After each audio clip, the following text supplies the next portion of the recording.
Dear students, आज हम electrostatic unit का एक सबसे इम्पॉर्टेंट कॉन्सेप्ट डिस्कस करने जा रहे हैं, दैट इज़ इलेक्ट्रिक फील्ड। इसलिए ये बहुत इम्पॉर्टेंट है क्योंकि इसके बाद जो भी कॉन्सेप्ट हम डिस्कस करेंगे, चाहे इलेक्ट्रिक पोटेंशियल हो, चाहे कैपेसिटेंस हो, चाहे गॉस थ्योरम हो, इसके बाद चाहे मैग्नेटिक इफेक्ट्स ऑफ करंट में हम कुछ चीज़ें डिस्कस करेंगे, इसके बाद इलेक्ट्रोमैग्नेटिक वेव्स चैप्टर में डिस्कस करना है, मॉडर्न फिजिक्स में डिस्कस करना है, तो वहाँ पे इलेक्ट्रिक फील्ड का अपना रोल होता है।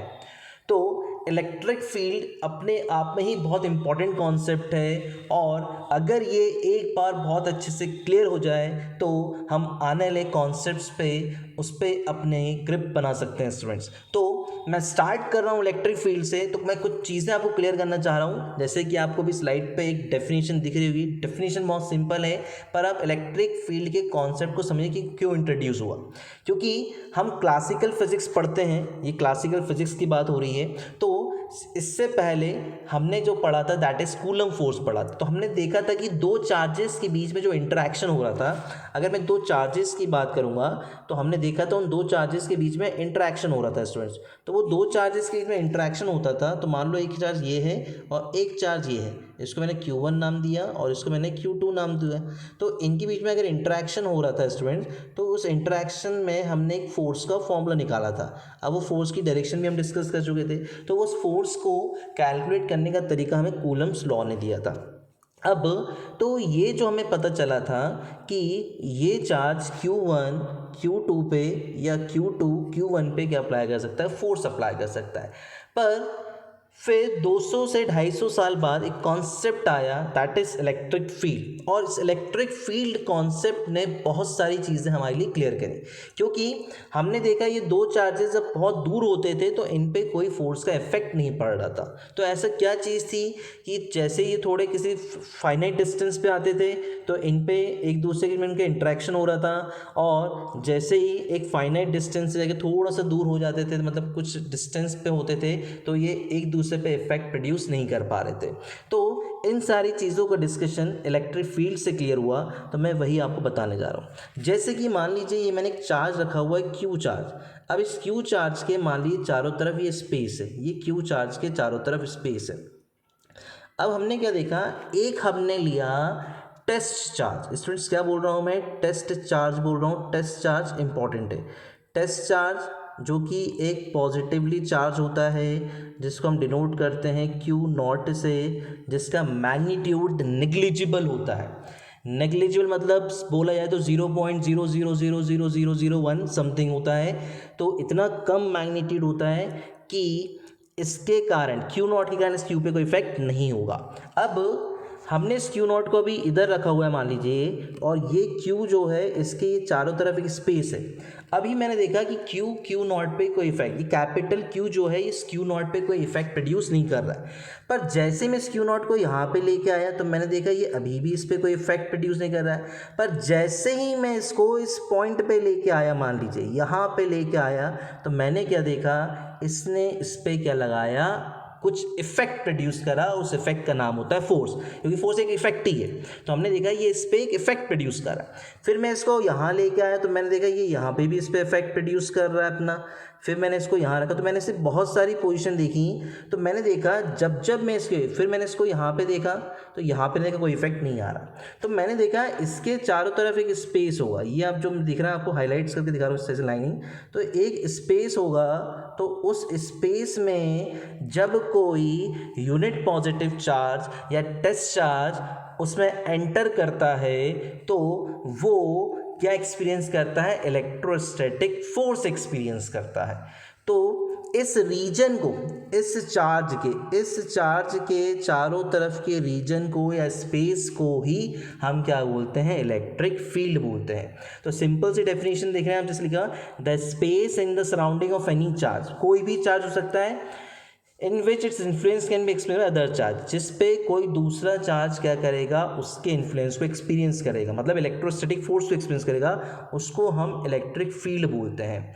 अब स्टूडेंट्स याद रखना, जो मैं सबसे इंपॉर्टेंट चीज़ बता रहा हूँ आपको, कि इलेक्ट्रिक फील्ड जो है टू वे प्रोसेस है, टू स्टेप प्रोसेस है। टू स्टेप प्रोसेस कैसे, सबसे पहले चार्ज आएगा स्टूडेंट्स, सबसे पहले आपको ध्यान रखना है चार्ज आता है स्टूडेंट्स।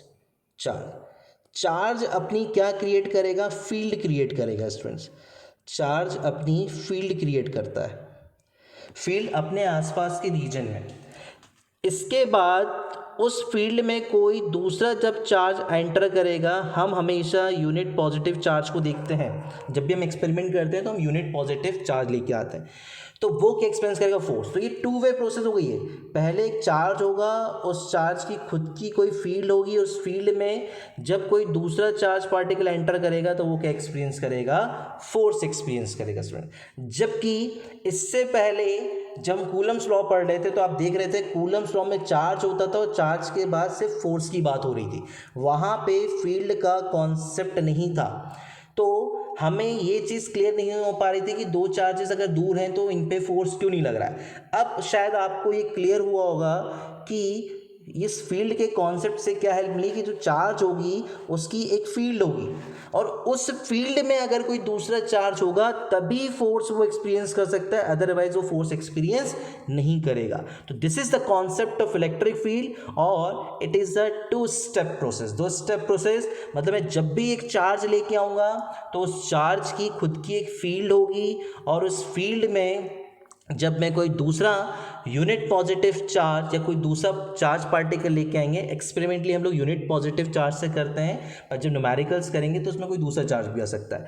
तो जब कोई उसमें दूसरा चार्ज एंटर करता है तो वो एंटर करेगा तो वो क्या एक्सपीरियंस करेगा, फोर्स एक्सपीरियंस करेगा। तो इसी को हम बोलते हैं electric field students. I think ये आपको क्लियर होगा, बहुत इंपॉर्टेंट है, क्योंकि अब इसके बाद जो मैं आपको नेक्स्ट चीज़ इसके बारे में बताने जा रहा हूँ कि इलेक्ट्रिक फील्ड तो क्लियर है कि एक चार्ज के चारों तरफ का स्पेस, जहाँ पे उस स्पेस में कोई दूसरा चार्ज एंटर करेगा तो वो फोर्स एक्सपीरियंस करेगा। अब मैं ये देखना चाहता था स्टूडेंट्स कि जब मैं इस चार्ज को यहाँ रखता हूँ और ये इसकी मान लीजिए फील्ड है, ये सिर्फ मैं एक रफली बना रहा हूँ, एरिया बना रहा हूँ, स्पेस बना रहा हूँ, तो यहाँ पे जब ये क्यू नॉट एंटर करता है तो ये क्यू नॉट जब यहाँ जाता है तो भी फोर्स एक्सपीरियंस करता है, ठीक है, ये बात क्लियर हुई हमको। जब ये क्यू नॉट यहाँ पे ये जैसे क्यू नॉट मैंने यहाँ ड्रॉ करा, जैसे ये क्यू नॉट यहाँ पे आता है तो ये यहाँ पे भी फोर्स एक्सपीरियंस करता है।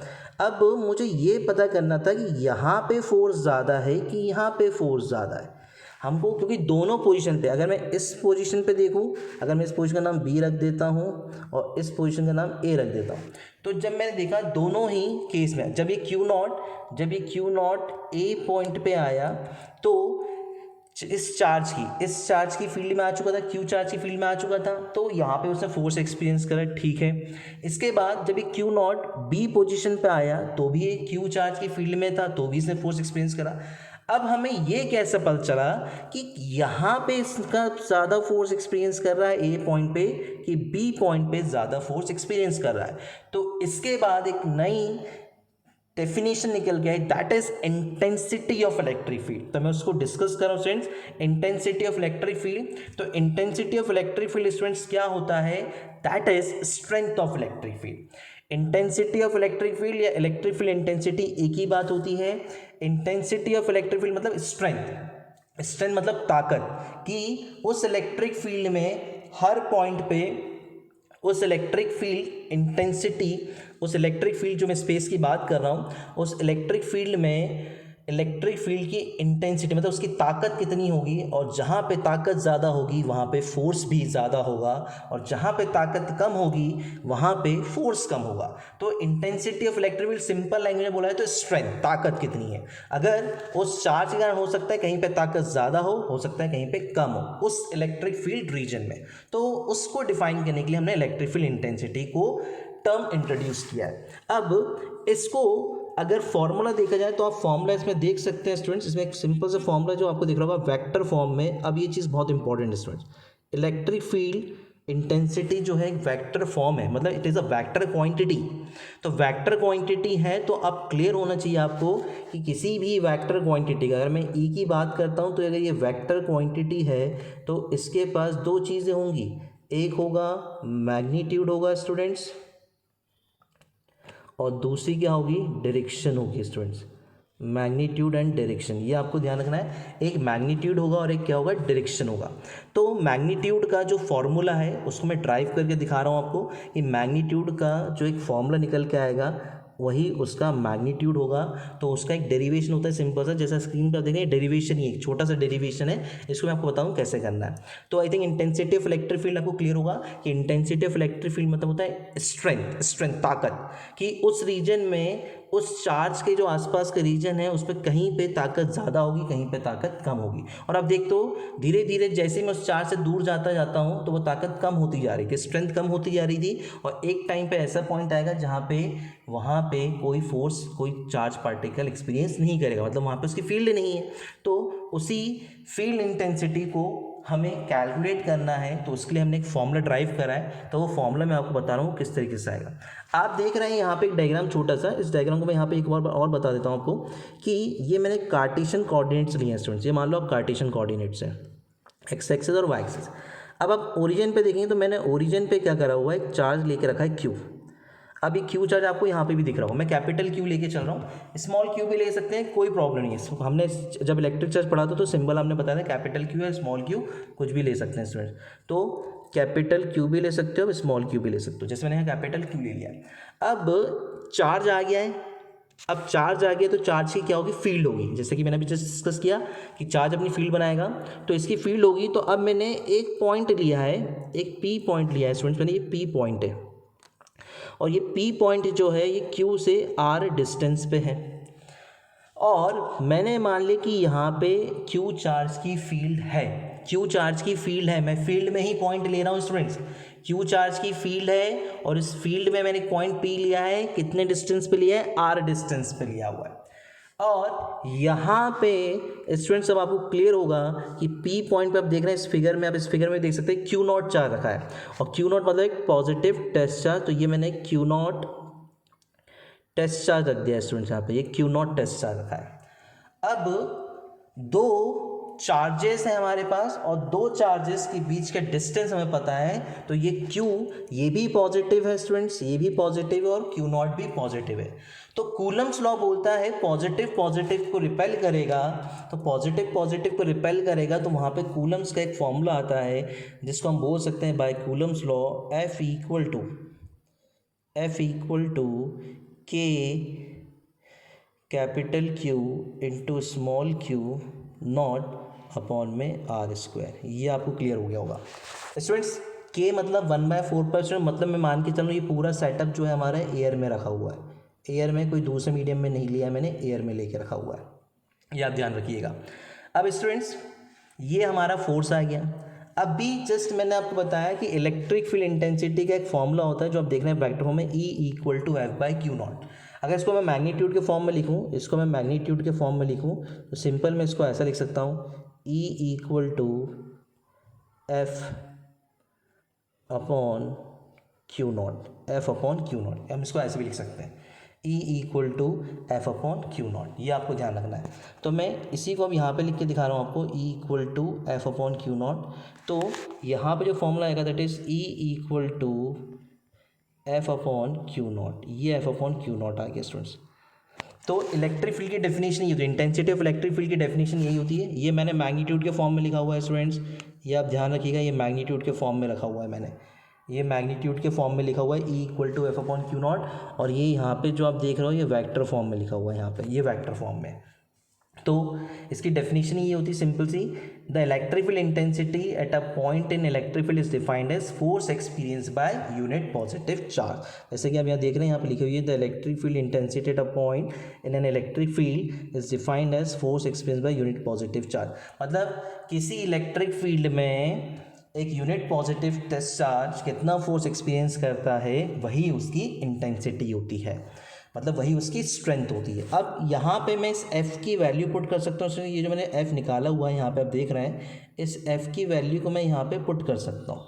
अब जैसे ही मैं इस F की वैल्यू को पुट करूँगा तो आई थिंक आपको क्लियर होगा कि ये E आ गया है आपका, और F की वैल्यू मैंने जो पुट करी that is K Q0 upon are square.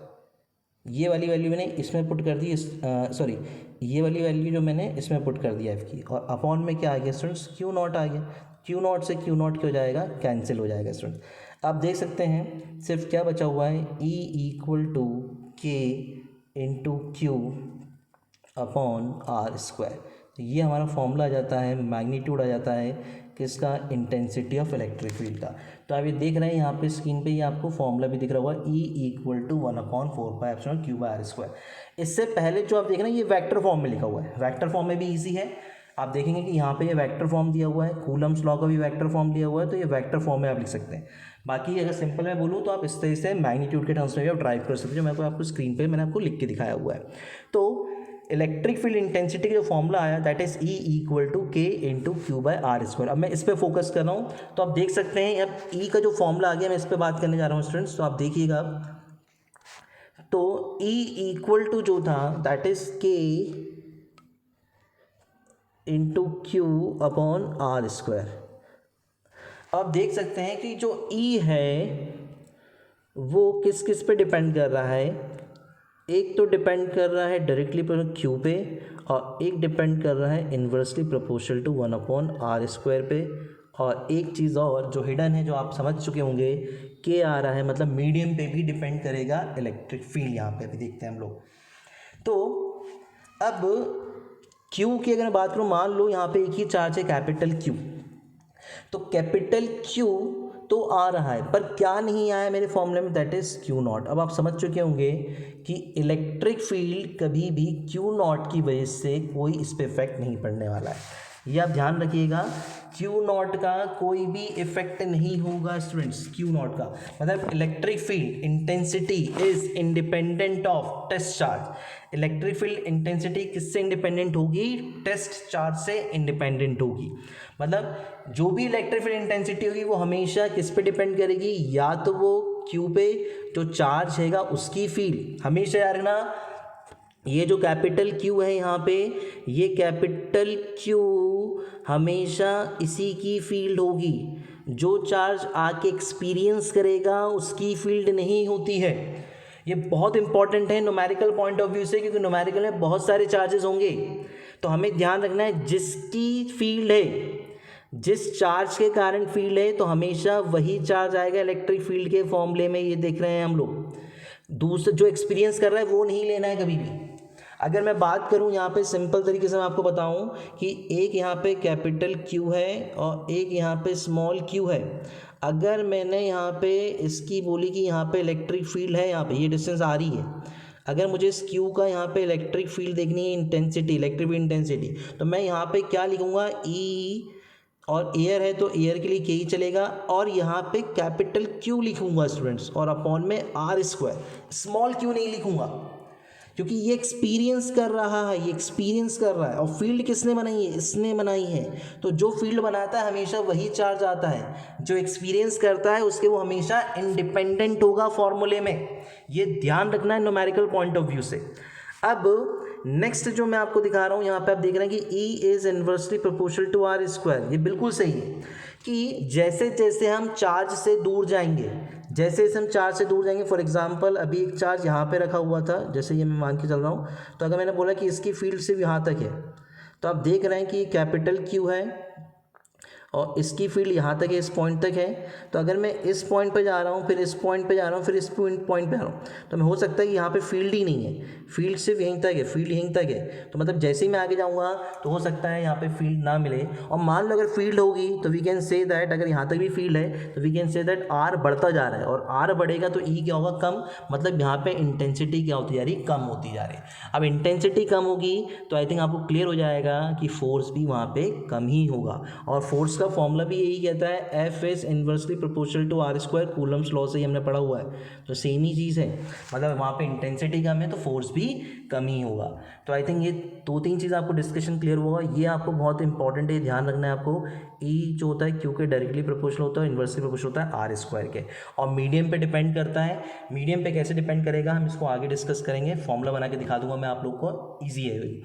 अब नेक्स्ट जो चीज़ आ रही है मेन था, जो ये वाला जो कॉन्सेप्ट था ये बहुत इंपॉर्टेंट है। ये आपको ध्यान रखना है कि हमेशा जो चार्ज फील्ड बनाता है हमेशा इंटेंसिटी ऑफ इलेक्ट्रिक फील्ड में वही वाला चार्ज लेना है, जो एक्सपीरियंस करता है वो नहीं लेना है स्टूडेंट्स, ये आप ध्यान रखिएगा।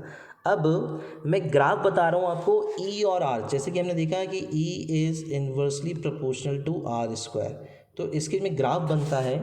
जैसे कि यहाँ पे आप देख रहे हैं कि ये मैंने यहाँ पे E लिया हुआ है और ये मैंने यहाँ पे आर स्क्वायर लिया हुआ है, तो ई और आर स्क्वायर। अब देख रहा हूँ आपकी ई जो है वाई एक्सिस पे, ई वाई एक्सिस पे तो इसमें वाई मान सकता हूँ, आर स्क्वायर एक्स एक्सिस पे तो ये 1/x हो गया। और ये जो होता है मैथ्स में हमने जब पढ़ा था, एक्स को वहाँ मल्टीप्लाई कर देते हैं, क्रॉस मल्टीप्लाई करता हूँ तो ये कुछ ऐसा हो जाएगा x Y equal to constant 1, क्योंकि प्रोपोर्शनलिटी का साइन हटेगा तो के लेंगे और के इंटू 1 क्या हो जाएगा, कांस्टेंट हो जाएगा। आप के लिख सकते हो या कांस्टेंट लिख लो, एक ही बात है। अब ये आपको हमेशा ध्यान रखना है स्टूडेंट्स कि X Y equal to constant, ये एक्स है स्टूडेंट्स, ये एक्स है, एक्स और ये आपका वाई है। X Y equal to constant, ये रेक्टेंगुलर हाइपरबोला का ग्राफ होता है, मतलब इसका ग्राफ हमेशा ऐसा बनेगा, ये आपको ध्यान रखना है।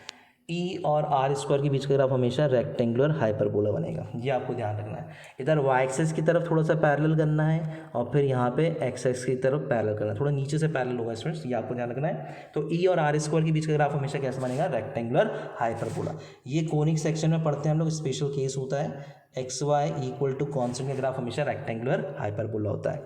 तो ये ग्राफ आपको ध्यान रखना है। तो ये सारे डिस्कशंस हमने कर रहे हैं इंटेंसिटी ऑफ इलेक्ट्रिक फील्ड से रिलेटेड।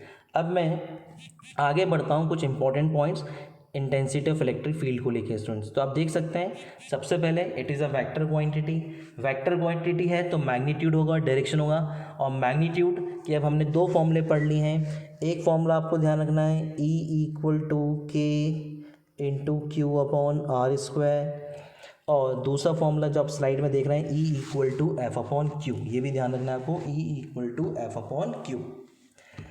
अब इसका मैंने डायमेंशन फॉर्मूला निकाला है, तो आप देख सकते हैं बहुत ईजिली है, एफ का होता है M L T minus 2, Q का होता है ए टी। इसको सिंप्लीफाई करेंगे तो इसका डायमेंशन फॉर्मूला क्या जाएगा, एम एल टी माइनस 3 ए माइनस 1। ऐसा यूनिट आप देख सकते हैं यहाँ पे लिखी है न्यूटन पर कूलम, और एक और जो लिखी है दैट इज़ वोल्ट पर मीटर। वोल्ट पर मीटर जब मैं आपको पोटेंशियल पढ़ाऊंगा तो मैं वहाँ पे आपको बताऊंगा कि वोल्ट पर मीटर कैसे आती है, न्यूटन पर कूलम कैसे आ रही है। तो आप देख सकते हैं ई का जो फॉर्मूला होता है that is F upon Q, तो एफ की यूनिट होती है न्यूटन और चार्ज की यूनिट क्या होती है स्टूडेंट्स, कूलम। तो इसकी यूनिट हो जाएगी न्यूटन पर कूलम। और इन लोग ने इसको मॉडिफाई करके वोल्ट पर मीटर बना के दिखाया है, पर अभी आप वोल्ट पर मीटर पे फोकस मत करिए क्योंकि मैं बहुत ईजिली बता दूंगा आपको जब मैं पोटेंशियल पढ़ाऊंगा। अब इसके बाद जो नेक्स्ट चीज़ है स्टूडेंट्स कि डायरेक्शन की बात आ रही है। मैग्नीट्यूड तो क्लियर हो गया कि एफ अपॉन क्यू भी हो सकता है या K into Q by R square होता है। अब डायरेक्शन इंपॉर्टेंट है स्टूडेंट्स, तो हमेशा यार ना डायरेक्शन कैसे पता करेंगे, टेस्ट चार्ज का, पॉजिटिव टेस्ट चार्ज का मोशन देख लीजिए बस आप। मान लो ये एक चार्ज रखा है मैंने प्लस क्यू, ये मैंने प्लस क्यू रखा हुआ है यहाँ पे, प्लस क्यू चार्ज, और यहाँ पे मैं एक टेस्ट चार्ज लेके आया हूँ दैट इज़ क्यू नॉट। अब आप बोल सकते हैं ये प्लस क्यू क्यू नॉट को क्या करेगा, रिपेल करेगा इस डायरेक्शन में। तो ये इस डायरेक्शन में जा रहा है तो यही डायरेक्शन होगी इलेक्ट्रिक फील्ड की, सिंपल सा यही इलेक्ट्रिक फील्ड की डायरेक्शन होगी। आप इधर भी देख सकते हैं, इस वाले फिगर में देख सकते हैं ये प्लस रखा हुआ है, मतलब पॉजिटिव चार्ज से हमेशा यार ना अवे रहेगी इलेक्ट्रिक फील्ड की डायरेक्शन। और अगर मैं माइनस क्यू की बात करता हूँ स्टूडेंट्स, मैं अगर माइनस क्यू की बात करता हूँ, ये मैंने माइनस क्यू लिया हुआ है और यहाँ पे मैंने क्यू नॉट रखा है, तो आप समझ जाएंगे क्यू नॉट को ये अपनी तरफ क्या कर लेगा, अट्रैक्ट करेगा, तो यही किसकी डायरेक्शन होगी, इलेक्ट्रिक फील्ड की डायरेक्शन होगी। तो आप देख सकते हैं माइनस में ये माइनस है तो आप देख सकते हैं इलेक्ट्रिक फील्ड उसके पास आएगी, मतलब पॉजिटिव चार्ज है तो अवे कर देना, इलेक्ट्रिक फील्ड की डायरेक्शन से दूर कर देना, अगर माइनस चार्ज है तो उसकी तरफ कर देना है। तो यही इलेक्ट्रिक फील्ड की डायरेक्शन होगी, पॉजिटिव से हमेशा दूर जाएगी आउटवर्ड साइड, और नेगेटिव में हमेशा क्या रहेगी, इनवर्ट रहेगी। और उसका लॉजिक क्या होता है, उसका लॉजिक ये होता है कि हम लोग टेस्ट चार्ज का मोशन देखते हैं, यूनिट पॉजिटिव टेस्ट चार्ज का। पॉजिटिव टेस्ट चार्ज क्योंकि प्लस और प्लस है, ये पॉजिटिव है तो पॉजिटिव पॉजिटिव रिपेल करेगा तो दूर हो जाएगी, मतलब दूर जाएगा, ये पार्टिकल दूर जाएगा तो उसी डायरेक्शन में इलेक्ट्रिक फील्ड की डायरेक्शन होगी। इधर देख रहा हूँ कि ये नेगेटिव है और ये पॉजिटिव टेस्ट चार्ज है, तो नेगेटिव पॉजिटिव टेस्ट चार्ज को अपनी तरफ अट्रैक्ट करेगा, तो मतलब ये पॉजिटिव टेस्ट चार्ज इधर जाएगा तो यही इलेक्ट्रिक फील्ड की डायरेक्शन होगी। और सिंपल आपको अब याद रख लेना है, प्लस क्यू से हमेशा अवे बना देना है इलेक्ट्रिक फील्ड की डायरेक्शन, और माइनस क्यू की तरफ बना देना है, मतलब उसकी तरफ बना देना है towards the minus Q charge, away from the positive charge बना देना है और टूवर्ड्स द नेगेटिव चार्ज बना देना है, तो ये इलेक्ट्रिक फील्ड की डायरेक्शन होगी। तो ये हमने डिस्कशन करा इलेक्ट्रिक फील्ड और इंटेंसिटी ऑफ इलेक्ट्रिक फील्ड पे, और कुछ पॉइंट्स और कुछ ग्राफ। अब स्टूडेंट्स मैं आपको यहाँ पे एक सिंपल सा न्यूमेरिकल बता रहा हूँ जो एनसीईआरटी का है, और इसमें आप देख सकते हैं एनसीईआरटी का एग्जाम्पल 1.9 लिया है स्टूडेंट्स मैंने। तो मैं इसमें एक पॉइंट पे कहीं पे भी आपको बता सकता हूँ इलेक्ट्रिक फील्ड कैसे निकालनी है, और इसके बाद जो 3 पॉइंट्स है इसमें ए बी सी, उसमें से मैं एक पॉइंट आपको बता देता हूँ, बाकी 2 पॉइंट्स आपसे खुद बन जाएंगे। और ये आपसे बनना चाहिए क्योंकि हमने प्रिंसिपल ऑफ सुपरपोजिशन डिस्कस किया हुआ है, तो वो लॉजिक यहाँ पे फिर लगने वाला है स्टूडेंट्स, आपको ध्यान रखना है। अब देख सकते हैं 2 पॉइंट चार्जेस हैं, 2 point charges Q1 and Q2 आप देखना, तो Q1 आप देखेंगे यहाँ पे, Q1 ये आपको दिखेगा और ये आपको Q2 दिखेगा। तो Q1 आप देख रहे हैं पॉजिटिव और Q2 आप देख रहे हैं नेगेटिव है, ठीक है। दोनों का मैग्नीट्यूड देखिए कितना दिख रखा है, 10⁻⁸ कूलम, यहाँ पे आप देख सकते हैं 10⁻⁸ कूलम दिया हुआ है। एंड एक और दिया है -10⁻⁸ कूलम, मतलब एक है प्लस। अब ये दिख रहा है कि Q1 प्लस है, मतलब ऑब्वियसली 10⁻⁸ होगा, और Q2 नेगेटिव है तो ये होगा 10⁻, मतलब मैग्नीट्यूड सेम है, बस उसका नेचर अपोजिट, एक पॉजिटिव नेगेटिव है। आर प्लेस 0.1 अपार्ट, तो ये आप देख रहे हैं कि फिगर में ये जो डिस्टेंस है ये टोटल 0.1 है, तो उन्होंने 0.1 को डिवाइड कर दिया है 0.05 और 0.05, मतलब ए पॉइंट को देख सकता है, बीच में ए पॉइंट दिया हुआ है उन्होंने। तो calculate the electric field at point A B and C, मतलब आपको इस पॉइंट पे निकालनी है, ए पॉइंट पे निकालनी है, इस बी पॉइंट पे निकालनी है और इस सी पॉइंट पे निकालनी है।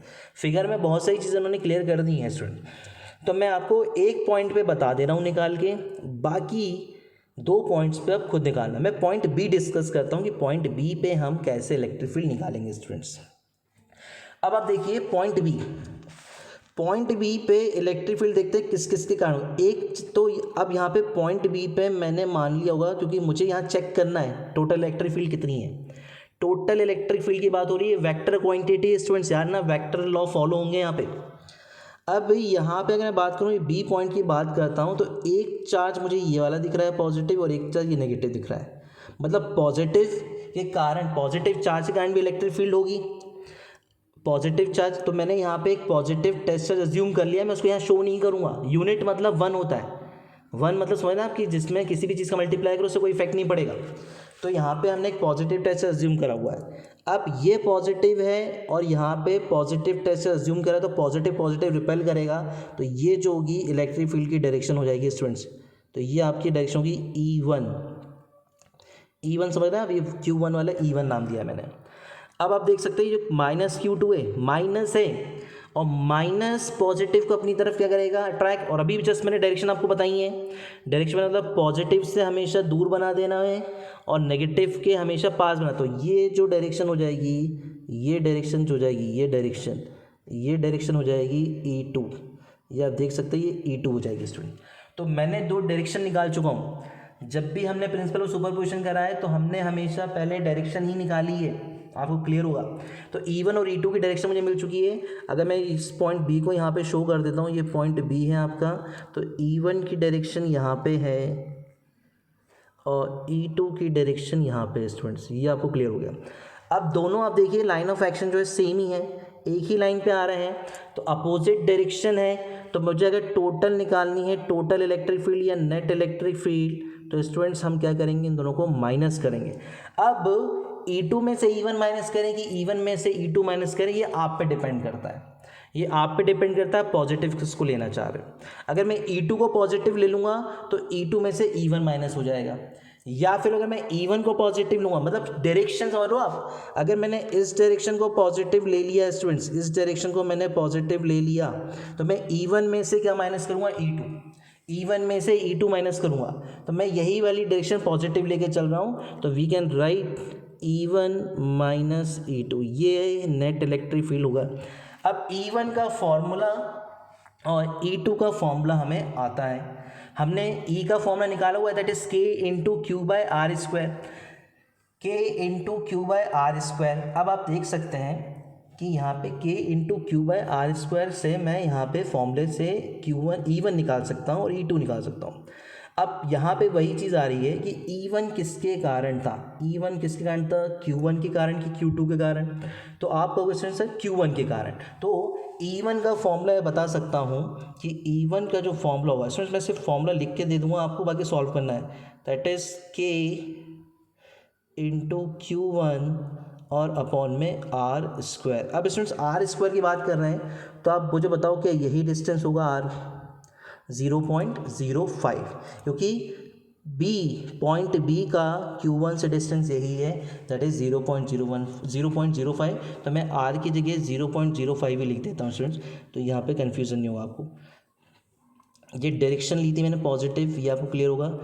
इसको कहीं और लिख देता हूँ स्टूडेंट्स, एक मिनट। तो E1 का जो फॉर्मूला हो जाएगा मैं यहाँ लिख देता हूँ, K की जगह K रहेगा क्योंकि मीडियम एयर है। Q1 की वैल्यू आपको दी हुई है, देख लीजिए आप 10⁻⁸ या आप पुट कर देना, मैं से आपको फॉर्मूला बता रहा हूँ। और यहाँ पे जाएगा 0.05 इस पूरे का होल स्क्वायर, 0.05 इस पूरे का होल स्क्वायर, ये आपको ध्यान रखना। अब E2 देखते हैं स्टूडेंट्स, E2 आप देखिए ज़रा ध्यान से, E2 में निकाल रहा हूँ। अब E2 किसके कारण था? Q2 के कारण था। तो Q2 की वैल्यू कितनी थी? -10⁻⁸। पर जब मैंने प्रिंसिपल ऑफ सुपरपोजिशन डिस्कस किया था तो मैंने बोला था मैं कभी भी नेगेटिव साइन नहीं लेता हूँ, वो साइन सिर्फ इसलिए होता है डायरेक्शन के लिए, तो हम डिस्कस कर चुके हैं। अब E2 की वैल्यू जो आप पुट करोगे तो E2 का फॉर्मूला क्या होगा स्टूडेंट्स? E2 का K आएगा, यहाँ पे Q2 आएगा, और अपॉन में डिस्टेंस की अगर मैं बात करूँ स्टूडेंट्स, डिस्टेंस की अगर मैं बात करूँ तो आप देख सकते हैं यहाँ पे जो डिस्टेंस है B पॉइंट का, देखना है इसमें B पॉइंट, तो ये डिस्टेंस आई थिंक यहाँ से लेके यहाँ तक है। अभी डिस्टेंस आप ऐड कर सकते हो, ये जो था 0.1 था, यहाँ तक तो ये 0.1 है पूरा, ये 0.1 है। 0.1 में 0.05 प्लस कर देंगे स्टूडेंट्स तो कितना जाएगा? 0.15। तो यहाँ पे मैं समझ जाऊँगा कि जो E2 होएगा दैट इज़ 0. थोड़ा सा यहाँ पे दिखेगा नहीं है शायद आप लोगों को, मैं यहाँ लिख देता हूँ E2 की वैल्यू। E2 जो रहेगा आपका K इंटू Q2 अपॉन में 0.15 इस पूरे का होल स्क्वायर। अब आप स्टूडेंट्स ये वाली वैल्यू पूरी, ये वाली वैल्यू और ये वाली वैल्यू आप इसमें पुट कर देंगे, इस वाले रिलेशन में पुट कर देंगे तो आपका आंसर आ जाएगा। इसी तरीके से आपको पॉइंट ए पे निकालना है, इसी तरीके से आपको पॉइंट सी पे निकालना है। एनसीईआरटी का ही न्यूमेरिकल है तो आपको उसमें इसका आंसर मिल जाएगा। तो स्टूडेंट्स अप्रोच आप ध्यान रखिएगा। अप्रोच क्या थी? सबसे पहले डायरेक्शन निकालनी है इलेक्ट्रिक फील्ड की, फिर देखना है अगर उनका लाइन ऑफ एक्शन सेम है तो आप डायरेक्ट, अगर दोनों की डायरेक्शन सेम होगी तो प्लस कर देते हैं, अपोजिट होगी तो माइनस कर देते हैं। और अब देख रहे हैं यहाँ पे दोनों की डायरेक्शन अलग है, सी पॉइंट पे अलग है, तो मतलब यहाँ पे क्या फॉर्म लगाएंगे? √a² + b² + 2ab cos theta वाला, क्योंकि यहाँ पे हमें एंगल्स देखना पड़ेंगे। तो ये आपसे बन जाएगा न्यूमेरिकल स्टूडेंट्स। तो आज हम यहीं तक कंप्लीट कर रहे हैं। तो ये मेरा टॉपिक था इलेक्ट्रिक फील्ड और इंटेंसिटी ऑफ इलेक्ट्रिक फील्ड और उससे कुछ इंपॉर्टेंट डिस्कशंस, बहुत इंपॉर्टेंट है स्टूडेंट्स। इसके बाद जो मेरा नेक्स्ट वीडियो है शायद मैं इसको 1 या 2 दिन में ही अपलोड कर दूंगा, that is electric line of force properties, और उसकी बहुत इंपॉर्टेंट है क्योंकि उसमें से डायरेक्ट क्वेश्चंस आते हैं। जो ट्रेंड्स आ गया है सीबीएसई का ऑब्जेक्टिव क्वेश्चन, तो उसमें से बनने के पूरे चांसेस होते हैं। तो नेक्स्ट वीडियो हमारा जो रहेगा that is properties of electric line of force. और आप इस न्यूमेरिकल को ज़रूर अटैम्प्ट करिएगा ताकि आपसे इस पर कोई भी अगर डाउट आ रहा है तो आप ज़रूर मुझे कमेंट सेक्शन में मेंशन कर दीजिएगा। Thank you students.